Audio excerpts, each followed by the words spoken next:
We're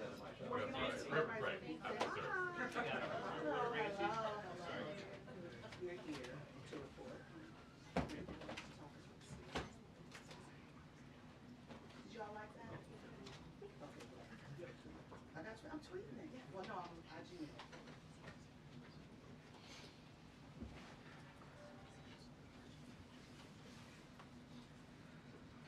And Nancy, is that your phone that fell underneath the chair?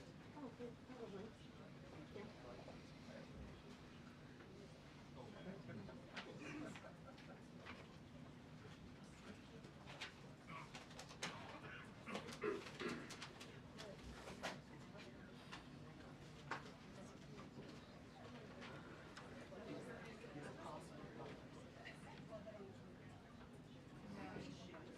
Do they know about you? Of course, that's the question. That remains to be seen. Obviously, White House briefings were a huge point of interest in the first Trump administration, and I can tell you it seems to be the way today. This is a very packed briefing room. It is essentially a standing room only around the seats that you are seeing here, and that is because we are expecting the White House Press Secretary, Caroline Leavitt, to come out at any moment and take questions from reporters. And of course, there are many questions to ask about the Well, guys, I'm gonna have to sit down. This starts on time. I'll tell you, it took a while just to get to my seat because the room is packed with people. I mean, I've never seen it like this in here the whole time I covered President Biden. This is obviously the first briefing of this new Trump administration, and there's no shortage of things to ask about. I mean, day one, there were 200 or so executive actions that were taken.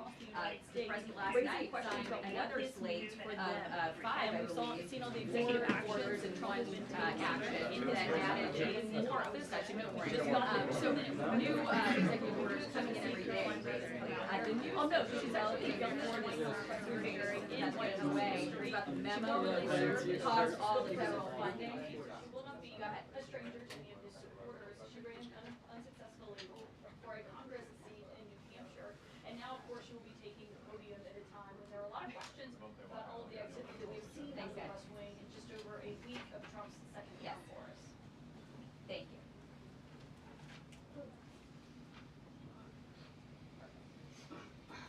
Thank you.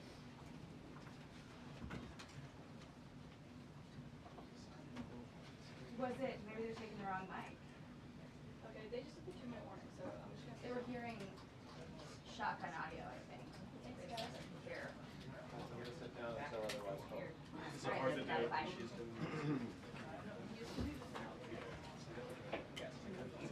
Throwing it right out, right?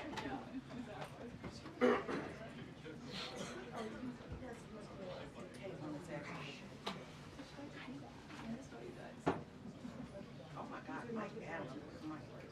This is really good.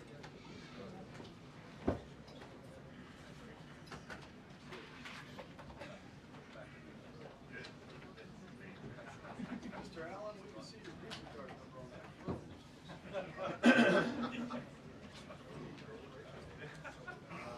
One of them turned 18 and the other will be 15 next.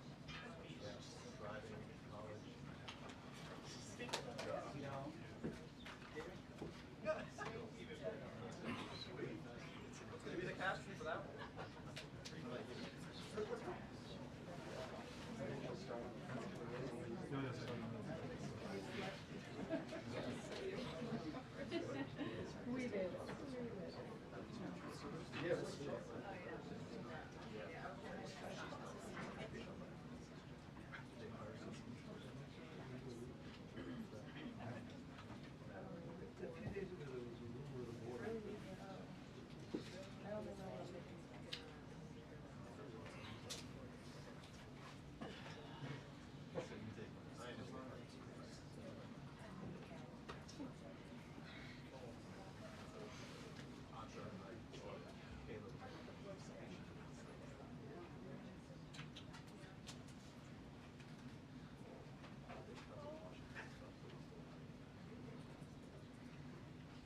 on the other. You know how it goes. But you take it, it's just like, If you need me to serve that. Just for the entrance. Oh, you're all good. I've never even seen this room yet, so it's kind of crazy. It's packed. No. Not since 4 years ago like this. Feel like a tuna fish. Imagine being back there. Good afternoon, everybody. How are we? Good to see all of you. It's an honor to be here with all of you. A lot of familiar faces in the room, a lot of new faces. And President Trump is back, and the golden age of America has most definitely begun. The Senate has already confirmed 5 of President Trump's exceptional cabinet nominees: Secretary of State Marco Rubio, Defense Secretary Pete Hegseth, CIA Director John Ratcliffe, Homeland Security Secretary Kristi Noem, and Treasury Secretary Scott Bessent. It is imperative that the Senate continues to confirm the remainder of the president's well-qualified nominees as quickly as possible. As you have seen during the past week, President Trump is hard at work fulfilling the promises that he made to the American people on the campaign trail. Since taking the oath of office, President Trump has taken more than 300 executive actions, secured nearly $1 trillion in U.S. investments, deported illegal alien rapists, gang members, and suspected terrorists from our homeland, and restored common sense to the federal government. I want to take a moment to go through some of these extraordinary actions. On day 1, President Trump declared a national emergency at our southern border to end the 4-year-long invasion of illegal aliens under the previous administration. Additionally, President Trump signed an executive order to end catch and release and finish construction of his effective border wall. By using every lever of his federal power, President Trump has sent a loud and clear message to the entire world. America will no longer tolerate illegal immigration, and this president expects that every nation on this planet will cooperate with the repatriation of their citizens. As proven by this weekend, when President Trump swiftly directed his team to issue harsh and effective sanctions and tariffs on the Colombian government, upon hearing they were denied a U.S. military aircraft full of their own citizens who were deported by this administration. Within hours, the Colombian government agreed to all of President Trump's demands, proving America is once again respected on the world stage. So, to foreign nationals who are thinking about trying to illegally enter the United States, think again.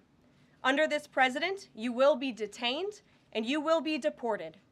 Every day, Americans are safer because of the violent criminals that President Trump's administration is removing from our communities. On January 23rd, ICE New York arrested a Turkish national for entry without inspection who is a known or suspected terrorist. On January 23rd, ICE San Francisco arrested a citizen of Mexico unlawfully present in the United States who has been convicted of continuous sexual abuse of a child aged 14 years or younger. ICE St. Paul has arrested a citizen of Honduras who was convicted of 4th-degree criminal sexual conduct with a minor. ICE Buffalo arrested a citizen of Ecuador who has been convicted of rape. ICE Boston arrested a citizen of the Dominican Republic who has a criminal conviction for 2nd-degree murder. This criminal was convicted of murder for beating his pregnant wife to death in front of her 5-year-old son. And ICE St. Paul also arrested a citizen of Mexico who was convicted of possessing pornographic material of a minor on a work computer. These are the heinous individuals that this administration is removing from American communities every single day, and to the brave state and local law enforcement officers, CBP, and ICE agents who are helping in the facilitation of this deportation operation, President Trump has your back, and he is grateful for your hard work. On the economic front, President Trump took immediate action to lower costs for families who are suffering from 4 long years of the Biden administration's destructive and inflationary policies. President Trump ordered the heads of all executive departments and agencies to help deliver emergency price relief to the American people. untangle our economy from Biden's regulatory constraints, and end the reckless war on American energy. President Trump also signed sweeping executive orders to end the weaponization of government and restore common sense to the federal bureaucracy. He directed all federal agencies to terminate illegal diversity, equity, and inclusion programs to help return America to a merit-based society. President Trump also signed an executive order declaring it is now the policy of the federal government that there are only two sexes, male and female. Sanity has been restored. Before I take your questions, I would like to point out to all of you once again have access to the most transparent and accessible president in American history. There has never been a president who communicates with the American people and the American press corps as openly and authentically as the 45th and now 47th president of the United States. This past week, President Trump has held multiple news conferences, gaggled on Air Force One multiple times, and sat down for a two-part interview on Fox News, which aired last week. As Politico summed it up best, Trump is everywhere again. And that's because President Trump has a great story to tell about the legendary American revival that is well underway. And in keeping with this revolutionary media approach that President Trump deployed during the campaign, the Trump White House will speak to all media outlets and personalities, not just the legacy media who are seated in this room. Because according to recent polling from Gallup, Americans' trust in mass media has fallen to a record low. Millions of Americans, especially young people, have turned from traditional television outlets and newspapers to consume their news from podcasts, blogs, social media, and other independent outlets. It's essential to our team that we share President Trump's message everywhere and adapt this White House to the new media landscape in 2025. To do this, I am excited to announce the following changes will be made to this historic James S. Brady briefing room, where Mr. Brady's legacy will endure. This White House believes strongly in the First Amendment, so it's why our team will work diligently to restore the press passes of the 440 journalists whose passes were wrongly revoked by the previous administration. We're also opening up this briefing room to new media voices who produce news-related content and whose outlet is not already represented by one of the seats in this room. We welcome independent journalists, podcasters, social media influencers, and content creators to apply for credentials to cover this White House. And you can apply now on our new website, whitehouse.gov/newmedia. Starting today, this seat in the front of the room, which is usually occupied by the press secretary's staff, will be called the new media seat. My team will review the applications and give credentials to new media applicants who meet our criteria and pass United States Secret Service requirements to enter the White House complex. So in light of these announcements, our first questions for today's briefing will go to these new media members whose outlets, despite being some of the most viewed news websites in the country, have not been given seats in this room. And before I turn to questions, I do have news directly from the President of the United States that was just shared with me in the Oval Office. From President Trump directly, an update on the New Jersey drones. After research and study, the drones that were flying over New Jersey in large numbers were authorized to be flown by the FAA for research and various other reasons. Many of these drones were also hobbyists, recreational, and private individuals that enjoy flying drones. In time, it got worse due to curiosity. This was not the enemy. A statement from the President of the United States to start this briefing with some news. And with that, I will turn it over to questions. And we will begin with our new media members, Mike Allen from Axios, Matt Boyle from Breitbart. Mike, why don't you go ahead? Thank you very much. Caroline, does the President see anything fishy about deep sea, either its origins or its cost? And could China's ability to make these models quicker, cheaper, affect our thinking about expanding generation data centers, chip manufacturers? Sure. The president was asked about DeepSeek last night on Air Force One when he gaggled for, I think, the third or fourth time throughout the weekend with members of the traveling press corps. The president said that he believes that this is a wake-up call to the American AI industry. The last administration sat on their hands and allowed China to rapidly develop this AI program. And so President Trump believes in restoring American AI dominance. And that's why he took very strong executive action this past week to sign executive orders to roll back some of the onerous regulations on the AI industry. And President Trump has also proudly appointed the first AI and crypto czar at this White House, David Sachs, whom I spoke with yesterday, very knowledgeable on this subject, and his team is here working every single day to ensure American AI dominance.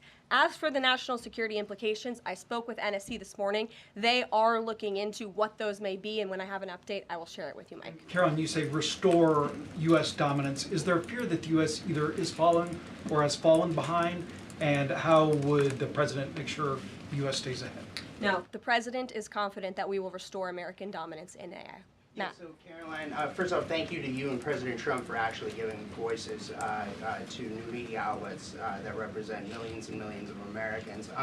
The thing I would add, I've got a two-part question. Is just, can you expand upon what steps the White House is going to take to bring more voices, not less, which is what our founder Andrew Breitbart believed in, into this room where they rightfully belong? Yeah. Absolutely. And as I said in my opening statement, Matt, it is a priority of this White House to honor the First Amendment.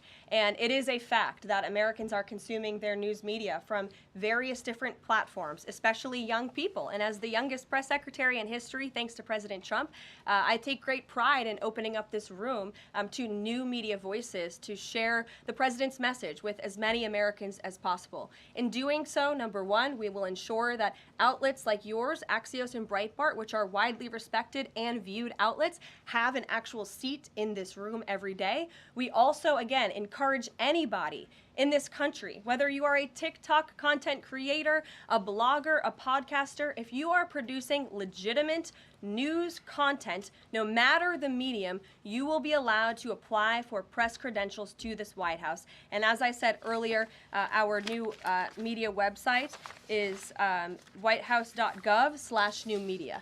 And so we encourage people to apply. Again, as long as you are creating news-related content of the day and you're a legitimate independent journalist, you're welcome to cover this White House. And secondly, Caroline, you said you laid out several of the actions that President Trump has taken. That obviously it's a stark contrast to the previous administration, a breakneck speed from President Trump. Can we expect that pace to continue as the first 100 days moves along here and beyond that? Absolutely. There is no doubt President Trump has always been the hardest working man in politics. I think that's been proven over the past week. This president has again signed more than 300 executive orders. He's taken historic action. I gaggled aboard Air Force One to mark the first 100 days of this administration, 4 p.m. last Friday, or first 100 hours rather. And this president did more in the first 100 hours than the previous president did in the first 100 days. So President Trump, I think you can all expect for him to continue to work at this breakneck speed, so I hope you're all ready to work very hard. I know that we are. Zeke Miller. Thanks, Caroline. A question that we've asked your predecessors of both parties in this job. When you're up here in this briefing room speaking to the American public, do you view yourself and your role as speaking on, advocating on behalf of the president or providing the unvarnished truth that is, not to lie, not to obfuscate to the American people? I commit to telling the truth from this podium every single day. I commit to speaking on behalf of the President of the United States. That is my job. And I will say it's very easy to speak truth from this podium when you have a president who is implementing policies that are wildly popular with the American people, and that's exactly what this administration is doing. It's correcting the lies and the wrongs of the past 4 years, many of the lies that have been told to your faces in this very briefing room. I will not do that. But since you brought up truth, Zeke, I would like to point out, while I vowed to provide the truth from this podium, we ask that all of you in this room hold yourselves to that same standard. We know for a fact there have been lies that have been pushed by many legacy media outlets in this country about this president, about his family, and we will not accept that. We will call you out when we feel that your reporting is wrong or there is misinformation about this White House. So yes, I will hold myself to the truth, and I expect everyone in this room to do the same. And Caroline, just on a substantive question, yesterday the White House Office of Management and Budget directed across the board freeze, with some exceptions for individual assistance, we understand, to federal grants. It's caused a lot of confusion around the country among Head Start providers, among providers services to homeless veterans, Medicaid providers, states saying they're having trouble accessing the portal. Could you help us clear up some of the confusion, Yes. give some certainty to folks, and also, is that uncertainty, how does that uncertainty service the president's voters? Well, I think there's only uncertainty in this room amongst the media. There's no uncertainty in this building. So let me provide the certainty and the clarity that all of you need. This is not a blanket pause on federal assistance and grant programs from the Trump administration. Individual assistance, that includes, I'm not naming everything that's included, but just to give you a few examples, Social Security benefits, Medicare benefits, food stamps, welfare benefits, assistance that is going directly to individuals will not be impacted by this pause. And I want to make that very clear to any Americans who are watching at home who may be a little bit confused about some of the media reporting. This administration, if you are receiving individual assistance from the federal government, you will still continue to receive that. However, it is the responsibility of this president and this administration to be good stewards of taxpayer dollars. That is something that President Trump campaigned on. That's why he has launched DOGE, the Department of Government Efficiency, who is working alongside OMB.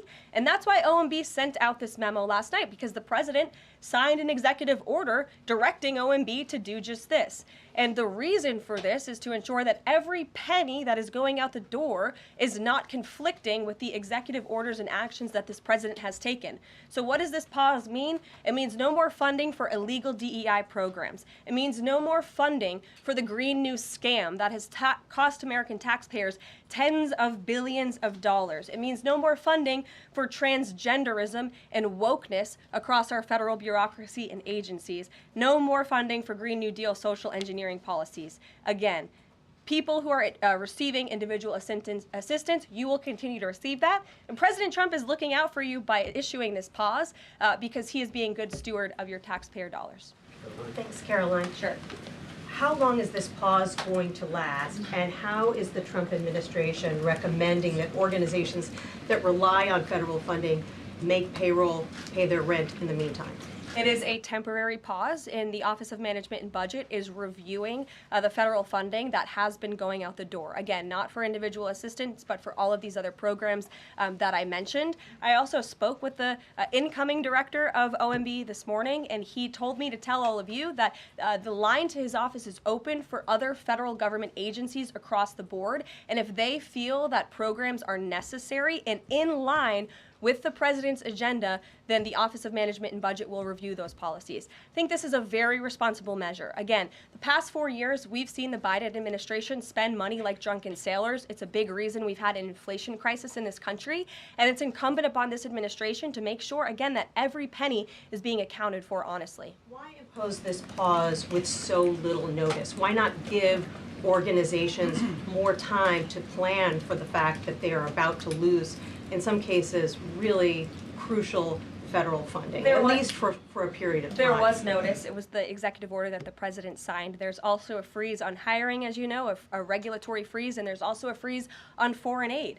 And this is, again, incredibly important to ensure that this administration is taking into consideration how hard the American people are working. And their tax dollars actually matter to this administration. You know, just during this pause, DOGE and OMB have actually found that there was $37 million that was about to go out the door to the World Health Organization, which is an organization, as you all know, that President Trump, with the swipe of his pen in that executive order, is no longer wants the United States to be a part of. So that wouldn't be in line with the president's agenda.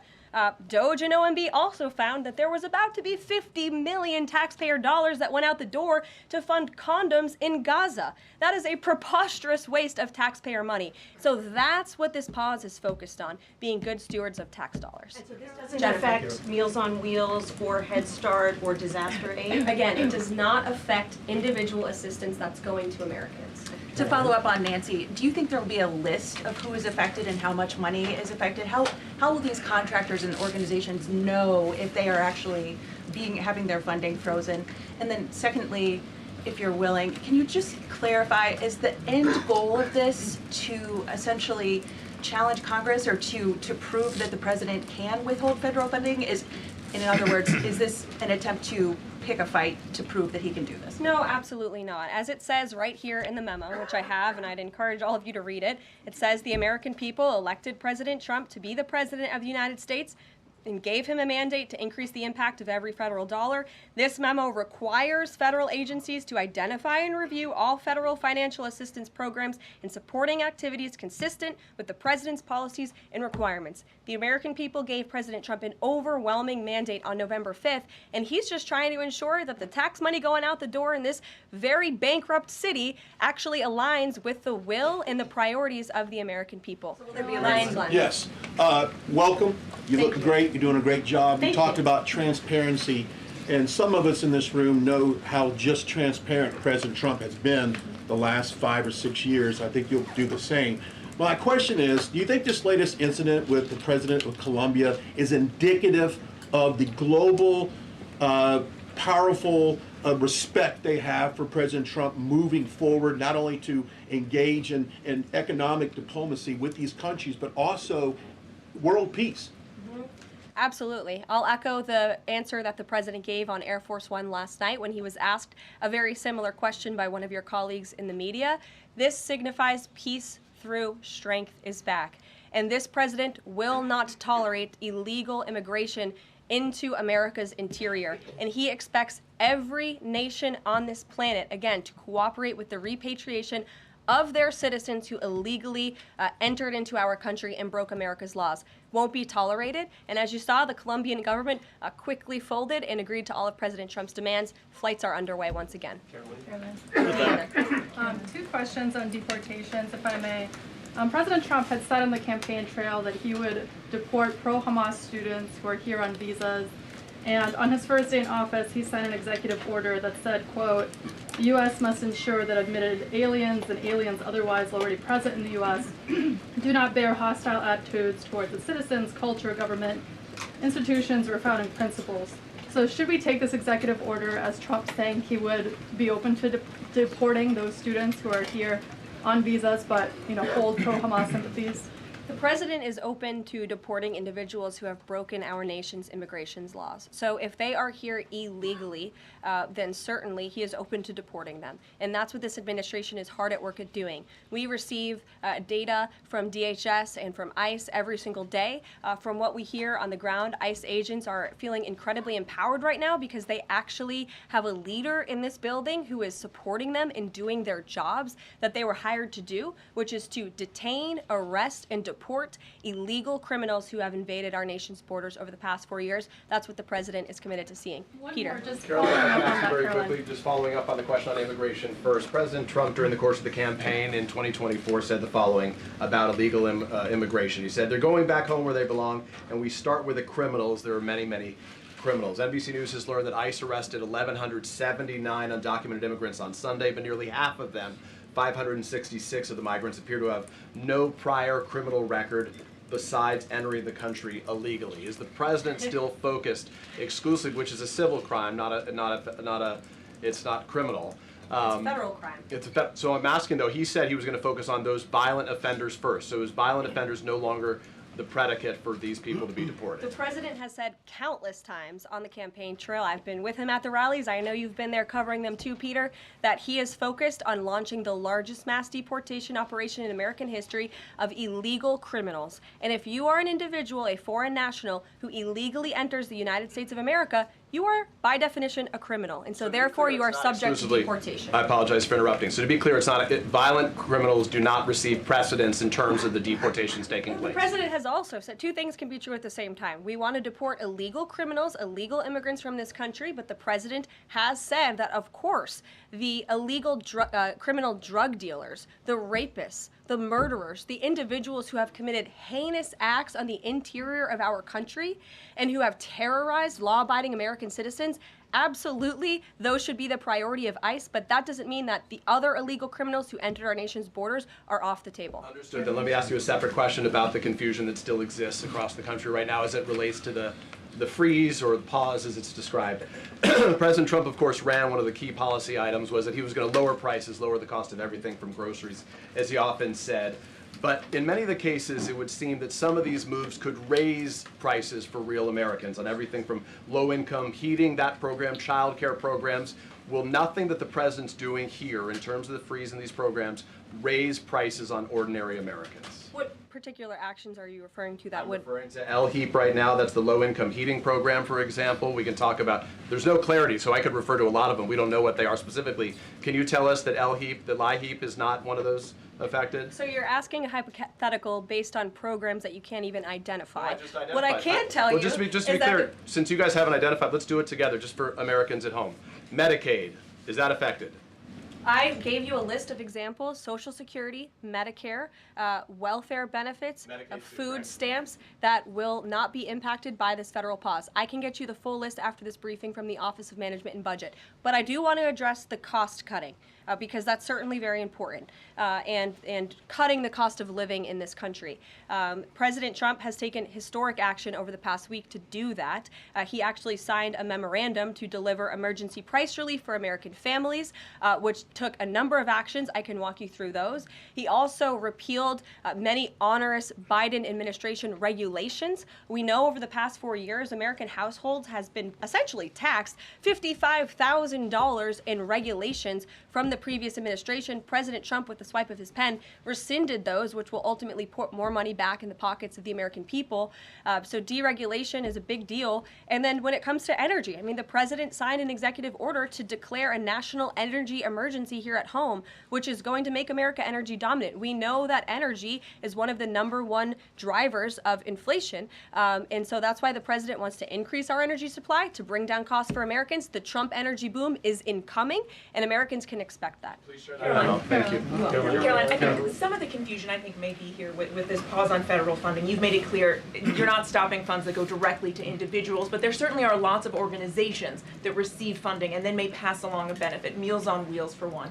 They provide meals for over 2.2 million seniors. What is the president's message to Americans out there, many of whom supported him and voted for him, who are concerned that this is going to impact them directly, even if, as you said, the funding isn't coming directly to their wallet? I have now been asked and answered this question 4 times. To individuals at home who receive direct assistance from the federal government, you will not be impacted by this federal freeze. In fact, OMB just sent out a memo to Capitol Hill with Q&A to clarify some of the questions and the answers that all of you are asking me right now. Again, direct assistance will not be impacted. I've been asked and answered about this OMB memo. There's many other topics of the day. Jackie Heinrich. Indirect assistance, Caroline, if it's going to another organization and then trickling down.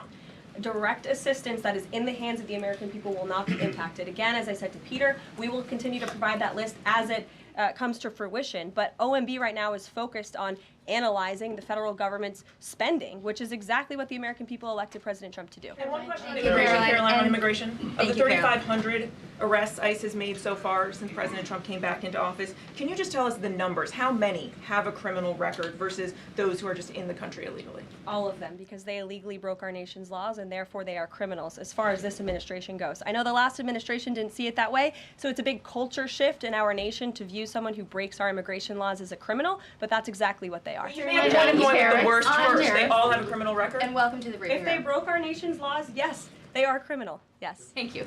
On stripping security details for figures like John Bolton, Pompeo, Brian Hook, Senator Tom Cotton said that he's seen the intelligence and the threat from Iran is real for anyone who played a role in the Soleimani strike.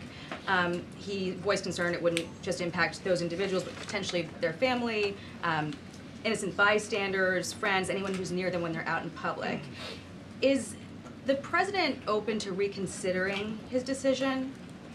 The president was asked and answered this yesterday, and he was firm in his decision despite some of the comments that you had referenced. And he's made it very clear that he does not believe American taxpayers should fund security details for individuals who have served in the government for the rest of their lives. And there's nothing stopping these individuals that you mentioned from obtaining private security. That's where the president stands on it. I have no updates on that. Is there any concern that this decision might jeopardize the administration's ability to hire the best advisors for these kinds of positions in the future? No, in fact, I've talked to the Presidential Personnel Office, who has told me directly that there is such an influx of resumes for this administration that it's incredibly overwhelming. There is no lack of talent for the Trump administration. Would he take any responsibility if anything happened to these people? Would he feel at all that his decision was a factor in that? The president was asked and answered this yesterday. I defer you to his Thanks, comments. Caroline. Reagan, since you're in the back row, I hear you. The back row hasn't gotten much attention in the last 4 years, so I'm happy to answer your question. And I can project.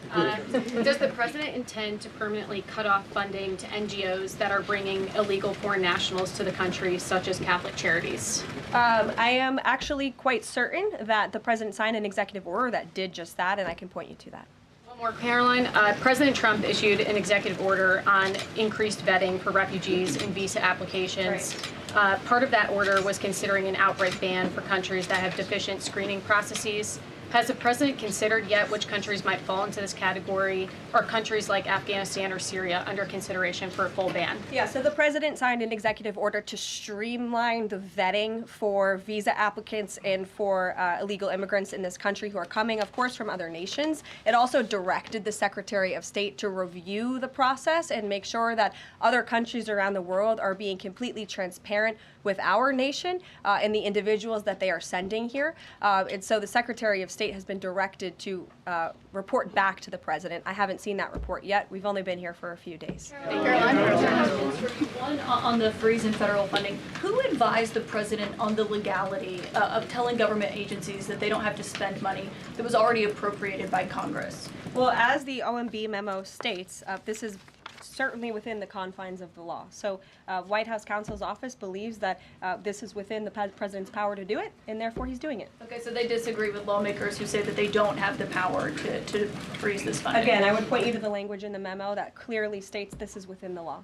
And on what happened on Friday night, the administration fired several inspectors general without giving Congress the 30-day legally required notification that they were being fired. I think only 2 were left at DHS and the DOJ. And then yesterday we saw several prosecutors, I believe 12, fired from the Justice Department who worked on the investigations into the president. As you know, they are career prosecutors, therefore they are afforded civil service protections. How is the administration deciding which laws to follow and which ones to ignore? So it is the belief of this White House and the White House counsel's office that the president was within his executive authority to do that. He is the executive of the executive branch, and therefore he has the power to fire anyone within the executive branch that he wishes to. There's also a case that went before the Supreme Court in 2020, Scala Law LLC versus the Customs, Bureau Protection. I would advise you to look at that case, and that's the legality that this White House was resting on. So you're confident that if they bring lawsuits against you, those prosecutors who were fired, that they will succeed? We will win in court. And yes. Did he personally direct this, given they worked on the classified documents investigation and the election interference investigation? This was a memo that went out by the Presidential Personnel Office, and the president is the leader of this White House. So yes. Yes. Caroline. Caroline? Sure. Thank you. Congrats on your first day behind the podium. Thank you. President Trump ended funding for UNRWA and also designated the Houthis a foreign terrorist organization. That's right. Both were decisions that the previous administration had reversed. So here's my question. Will there be an investigation into who gave the previous administration this terrible advice? Well, that's a very good point. I haven't heard discussions about such an investigation, but it wouldn't be a bad idea considering that the Houthis certainly are terrorists. They have launched attacks on U.S. naval ships across this world, and so I think it was a very wise move by this administration to redesignate them as a terrorist group, because they are, and I think it was a foolish decision by the previous administration to do so. As for an investigation, I'm not sure about that, but it's not a bad idea. Josh. Thank you for the question. I appreciate it. Can you give us an update on the president's plans for his tariff agenda. He spoke a lot about this yesterday, and there's a couple of dates coming up that he's spoken to. Number one, February 1st, he's alluded to both the potential for tariffs for Canada and Mexico, but also China to take effect on those days. What's he thinking about that? Yeah. Should those countries expect that on the Again, first? he was asked and answered this question this past weekend when he took a lot of questions from the press, and he said that the February 1st date for Canada and Mexico still holds. The China 10% tariff that he also had mused about last Tuesday going into effect on the same day. Yep, the president has said that he is very much still considering that for February 1st. Yesterday he talked also about sectoral tariffs on, for instance, pharmaceuticals as well as semiconductor computer chips. He talked about steel, aluminum, and copper. What's the timeline on those? Is that a similar sort of coming days thing? Yeah, so when the president talked about that in his speech yesterday, that actually wasn't a new announcement. That was within a presidential memorandum that he signed in one of the first days here in the White House on his America First trade agenda. So there's more details on those tariffs in there. As far as a date, I don't have a specific date to read out to you, but the president is committed to implementing tariffs effectively, just like he did in his first term. Finally, he also was asked on the plane when he gaggled about the potential for a universal tariff. He was asked maybe about 2.5%. There was a report about that. He said he wanted much bigger than that. Should we understand that these tariffs would add up? You know, in other words, you might have country-specific tariffs like Canada, Mexico, China. You might have sectoral tariffs like on pharmaceuticals, as well as a potential universal tariff on top of that. Do these stack on one or the other, or would one sort of take precedence over another? All I can point you to is what the president has said on this front. The February 1st date for Canada and Mexico, also the China tariff that he has discussed. He rejected the 2.5% tariff. He said that was a little bit too low. He wants it to be higher. I'll leave it to him to make any decisions on that front. Phil Weichman. What the Mexicans and Canadians have done so far, do you have any comment on whether that has met the bar, what he wants to see on fentanyl? Thank you. I won't get ahead of the president again on advocating to foreign nations on what they should or shouldn't do to get away from these tariffs. The president has made it very clear, again, that he expects every nation around this world to cooperate with the repatriation of their citizens. And the president has also put out specific statements in terms of Canada and Mexico when it comes to what he expects in terms of border security. We have seen a historic level of cooperation from Mexico, but again,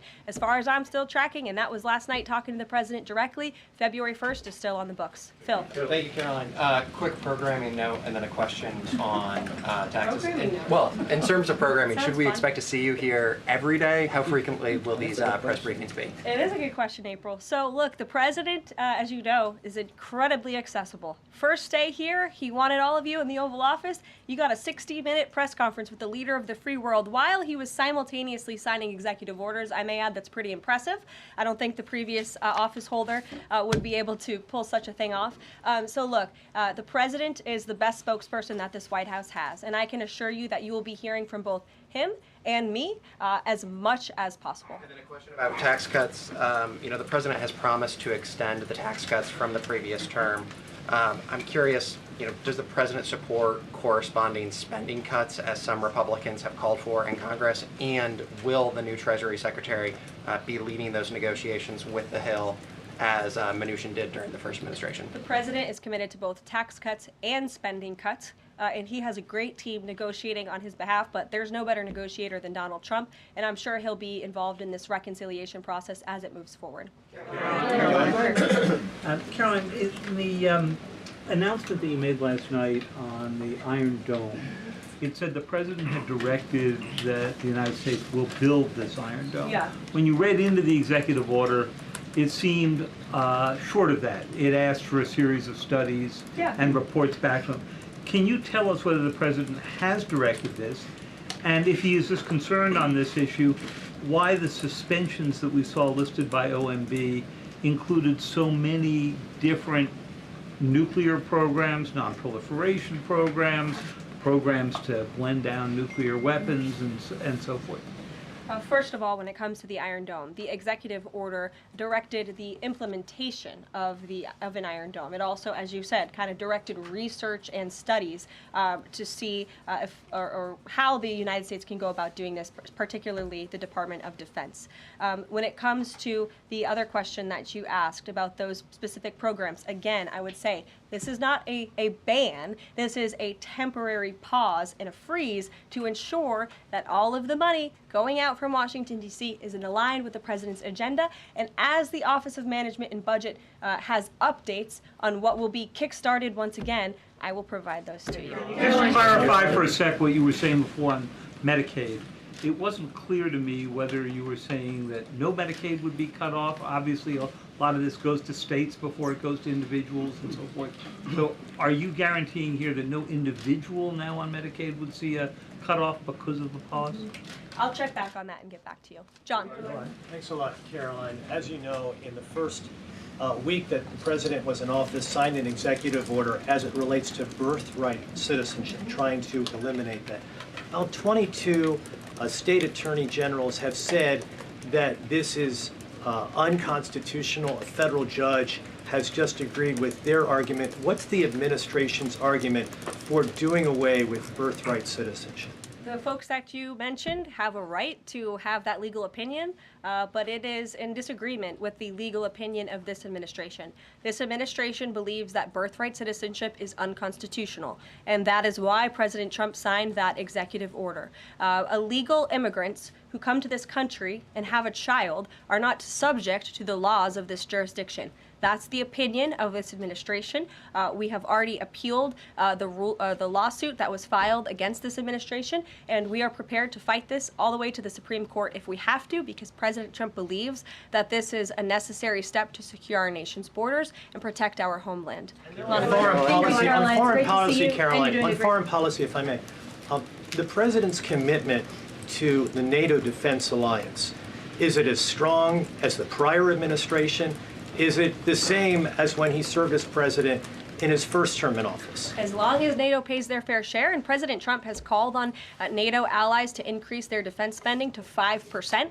You actually saw the head of NATO at Davos last week on Bloomberg television saying that President Trump is right, and if Europe wants to keep itself safe, they should increase their defense spending. I would just add that there was no greater ally to our European allies than President Trump in his first term. The world for all nations in Europe, and of course here at home, was much safer because of President Trump's peace through strength diplomatic approach. Thank you, Caroline, and it's great to finally be called on as well in the briefing room. I appreciate that. You're welcome. Of course, we know President Trump just got back from North Carolina and California meeting with victims of natural disasters. There's the 2-year anniversary of the East Palestine, Ohio toxic train derailment. Does the president have any plans to go visit the victims of that toxic spill, or just visit in general? No plans that I can read out for you here. If that changes, I will certainly keep you posted. What I can tell you is that President Trump still talks about his visit to East Palestine, Ohio. That was one of the turning points, I would say, in the previous election campaign, where Americans were reminded that President Trump is a man of the people, and he, as a candidate, visited that town that was just derailed by the train derailment, no pun intended, and he offered support and hope. Just like I saw the president do this past week, it was a purposeful decision by this president on his first domestic trip to go to North Carolina and to California to visit with Americans who were impacted by Hurricane Helene and also by the deadly fires. A red state and a blue state, both of which feel forgotten by the previous administration and the federal government. That is now ended under President Trump. He will continue to put Americans first, whether they're in East Palestine, in Pacific Palisades, or in North Carolina. Thank you, Caroline. On California, could you please clarify what the military did with the water last night as referenced in the president's Truth Social post? The water has been turned back on in California, and this comes just days after President Trump visited Pacific Palisades, and as you all saw, applied tremendous pressure on state and local officials in Pacific Palisades, including Los Angeles Mayor Karen Bass, to turn on the water and to direct that water to places in the south and in the middle of the state that have been incredibly dry, which has led to the expansion, the rapid expansion of these fires. So could you clarify what the military's role was, where the water came from, and how it got there? Again, the Army Corps of Engineers has been on the ground in in California to respond to the devastation from these wildfires. And I would point out that just days after President Trump visited the devastation from these fires, the water was turned on. That is because of the pressure campaign he put on state and local officials there who clearly lack all common sense. And I will never forget being at that roundtable with the president last week and hearing the frustration in the voices of Pacific Palisades residents who feel as though their government has just gone insane. Before President Trump showed up on the scene, Karen Bass was telling private property owners that they would have to wait 18 months to access their private property. So this administration, the president and his team that's on the ground in California, Rick Grinnell, who he has designated to oversee this great crisis, it will continue to put pressure on Karen Bass and state and local officials to allow residents to access their properties. This is a huge part of it. These residents want to take part in their own clearing out of their properties. They should be able to do that. It's the United States of America. What happened to our freedom? Clearly it's gone in California, but not anymore under President Trump. April. Caroline, welcome to the briefing room. Thank you. Several questions. One on the pause. Will minority serving institutions, preferably colleges and universities, have those monies held back temporarily at this moment? Again, I have not seen the entire list because this memo was just sent out. So I will provide you all with updates as we receive them, okay? Also, secondly, when it comes to immigration, there is this southern border focus. What happens to those who've overstayed their visas? That is part of the broken immigration system. In 2023, there was a report by the Biden administration, the Homeland Security Department, that said overstays of visas were 3 times more than usual. Will there be a focus on the overstays for visas as well? If an individual is overstaying their visa, they are therefore an illegal immigrant residing in this country and they are subject to deportation. And also yes. Lastly, as we're dealing with anti-DEI, anti-woke efforts, we understand this administration is thinking about celebrating Black History Month. Have you got any word on that? Anything that you can offer to us? As far as I know, this White House certainly still intends to celebrate, and we will continue to celebrate American history and the contributions that all Americans, regardless of race, religion, or creed, have made to our great country, and America is back. Christian Daycock. Thanks, Caroline. Just real quick, you mentioned the inflation executive order the president signed, but egg prices have skyrocketed since President Trump took office, so what specifically is he doing to lower those costs for Americans? Really glad you brought this up because there is a lot of reporting out there that is putting the onus on this White House for the increased cost of eggs. I would like to point out to each and every one of you that in 2024, when Joe Biden was in the Oval Office or upstairs in the residence sleeping, I'm not so sure, egg prices increased 65% in this country. We also have seen the cost of everything, not just eggs. Bacon, groceries, gasoline have increased because of the inflationary policies of the last administration. As far as the egg shortage, what's also contributing to that is that the Biden administration and the Department of Agriculture directed the mass killing of more than 100 million chickens, which has led to a lack of chicken supply in this country, therefore a lack of egg supply, which is leading to the shortage. So I will leave you with this point. This is an example of why it's so incredibly important that the Senate moves swiftly to confirm all of President Trump's nominees, including his nominee for the United States Department of Agriculture, Brooke Rollins, who is already speaking with Kevin Hassett, who's leading the economic team here at the White House, on how we can address the egg shortage in this country. As for costs, I laid out the plethora of ways that President Trump has addressed saving costs for the American people over the past week. He looks forward to continuing doing that in the days ahead. Thank you guys. One more border question. Are Medicaid portals down in all 50 states?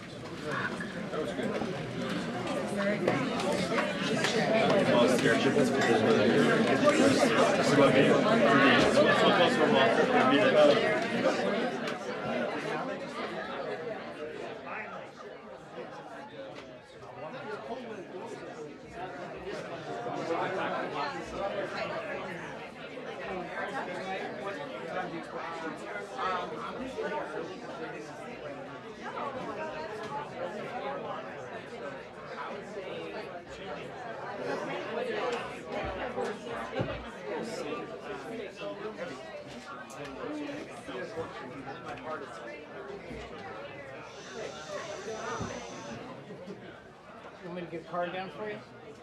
No, straight to a computer. Look at you. Straight to a computer. It's not nice. You should not call John Ellis with his computer. Although.